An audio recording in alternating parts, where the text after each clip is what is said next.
अपने माँ और बाप को बेटे दुख न कभी ना देना, उनके बुढ़ापे में हरगिज तुम आहा न उनका लेना।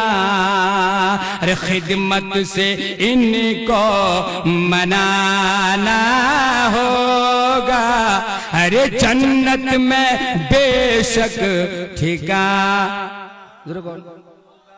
सुभान अल्लाह, सुभान अल्लाह। सुन मैंने सुना बोलो। हाँ सुन ले जोरे कहो सुभान अल्लाह।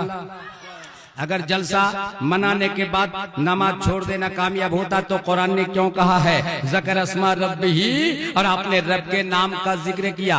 जिस्म दा पाक होल, दिल दा पाक होल, फिर अल्लाह को ये अपने रब के नाम का जिक्र किया। अच्छा जिक्र को लाइट जिक्र कर सकना, ला इलाहा इल्लल्लाह, ला इलाहा इल्लल्लाह, ला इलाहा इल्लल्लाह मुहम्मदुर রাসূলুল্লাহ। আল্লাহর জিক্র কোন, দুরূদ শরীফ পড়ন, সালাম পড়ন। মা বইলা আচ্ছা করে শুনে লোক, আমরা বিলকুল দেশি কোচি মা ভালো করে শুনেলেন। একটা বাত শুনো।